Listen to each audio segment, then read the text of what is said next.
Good day, everyone. My name is David Paul. I'm the CEO of VectorVest UK, and I'm going to show you in about 30 minutes how to go about building wealth with the VectorVest program.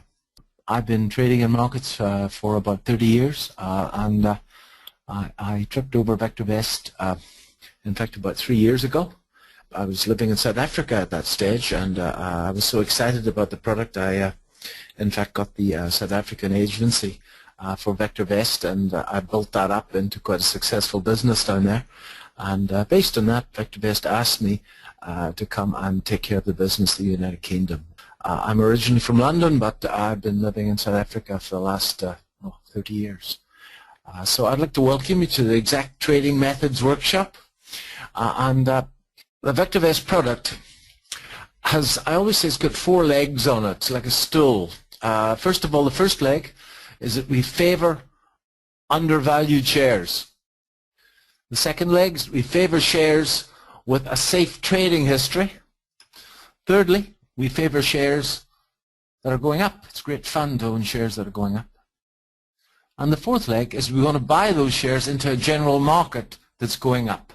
And to that end, VectorVest puts a number to value, puts a number to the safety of the earnings, puts a number to the trend, and puts a number to the general market. And when a computer gets a number, it can scan through the database and find shares that fulfill those criteria. So what I'm going to do now is that I'm going to run through a couple of definitions, and then we'll go into the program itself and show you how you can build some wealth using the VectorVest program. So if I go to my first slide, which is the 3 things that we really need to know. First of all, what's the stock really worth? How safe are the earnings? Is this a national grid, or is it Iran Gold Resources? How safe are those earnings? And some idea about the trend, when to buy, when to sell, when to hold. And really, to put it all into a nutshell, as Benjamin Graham said so many years ago in The Intelligent Investor, the only way to make some money is to find the value of an asset and then pay an awful lot less for it, and that's what VectorVest does in a nutshell. So the first proprietary measure on VectorVest is value. Now with our product, we give a complete description how we go about calculating value. Every evening, VectorVest puts a value to every share on the London database. To get into the VectorVest London database, the share needs to have audited statements that go back about 5 years. Now, valuing a share is one heck of a business. One has to estimate the earnings flow over the next 15 to 20 years, which is one heck of a thumbsuck. And secondly, one has to discount those earnings for inflation, because making £10 in 5 years' time is not going to buy you as much as making £10 next year. So one has to measure in some form of inflation figure over the next 10 or 15 years. Another very big thumbsuck. So valuing a share is one difficult business. Everybody gets the numbers from the same place. And we buy our data from Thomson Reuters. So the data that you get on VectorVest is exactly the same data that city analysts will be poring over tomorrow morning. And pretty much everybody does it the same way. So there's a great deal of self-fulfilling in the value number. But nevertheless, on VectorVest, you can look and see immediately whether your share is overvalued or undervalued. And I've done a lot of research on this, and I found that our value figures for 50 companies certainly are very rarely more than 10% away from the institutional valuations. But a much more interesting measure of value is a proprietary VectorVest number called relative value. Now, in relative value, we project the earnings over the next 3 years only. That's a much more accurate number. We make the following assumption. We assume that those earnings will be fully priced at some time over the next 3 years.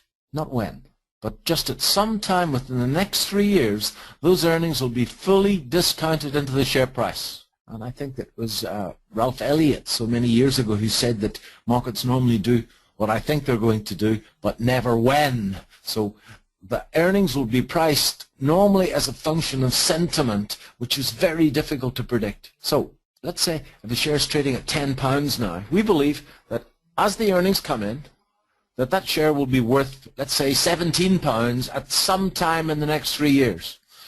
The upside would be £7. We take that £7 and we divide that by what a short-dated government bond will pay over the next 3 years. And the resultant is relative value. If your company's got a relative value of 1.4, that's saying the probabilities favor that company outperforming a government bond by 40% over the next 3 years. I'm not saying you should buy it, but I'm saying that it would be worthy to have a good look at it.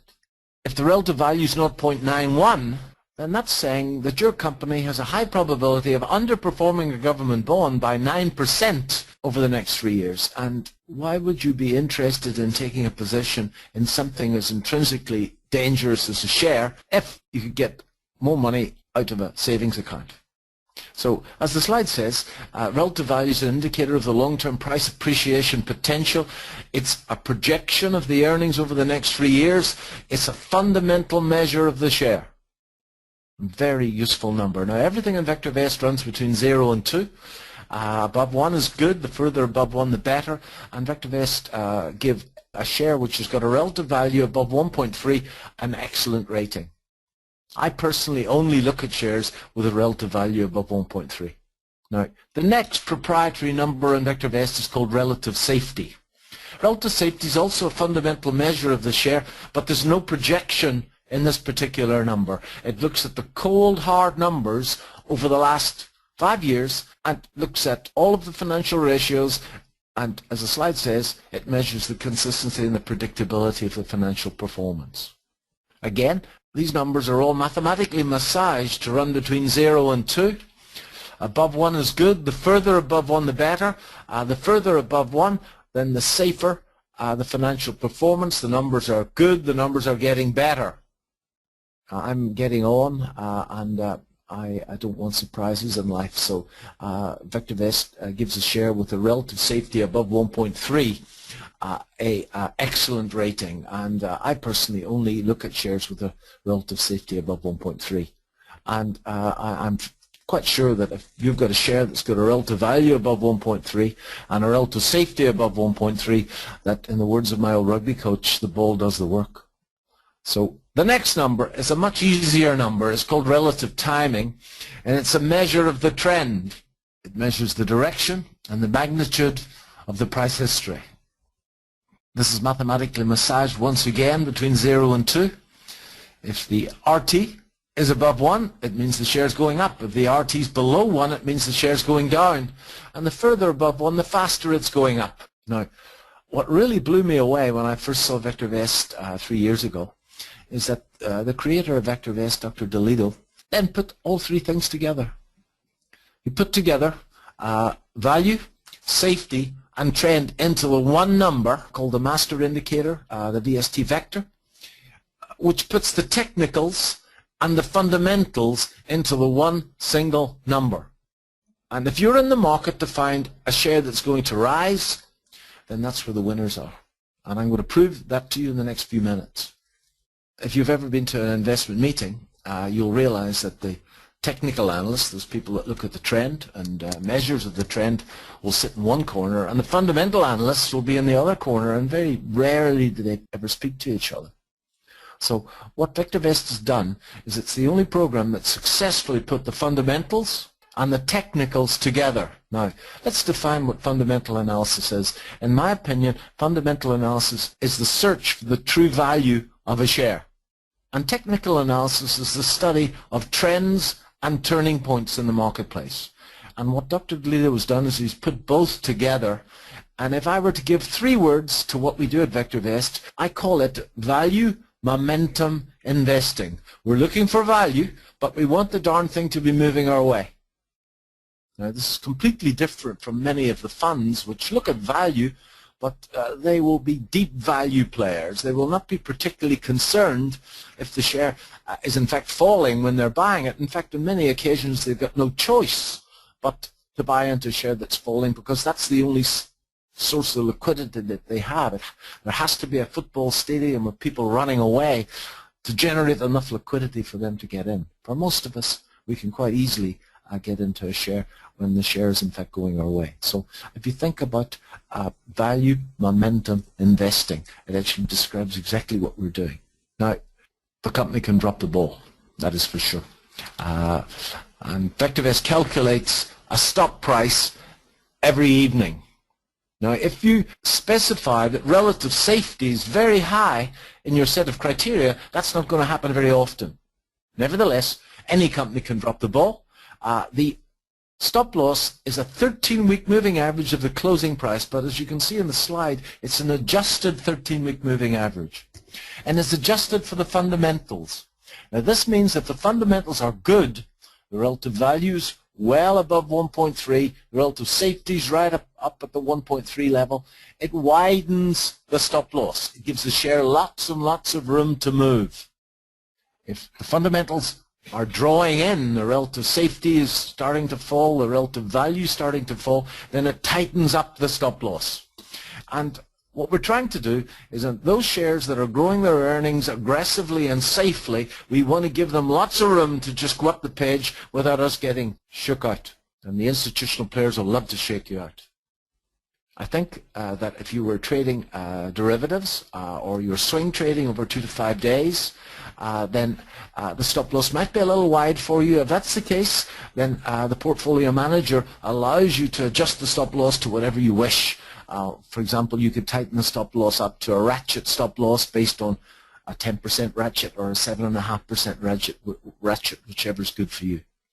The default stop loss is there to allow a share that's aggressively growing its earnings safely to move up the page without you getting kicked out. And certainly in my own investment career, I found that the money was made in those big moves. And to paraphrase Livermore in Reminiscence of a Stock Operator, written nearly 100 years ago, he says so beautifully, and it was a chauvinistic age, he says so beautifully that those men that can be right and sit are uncommon.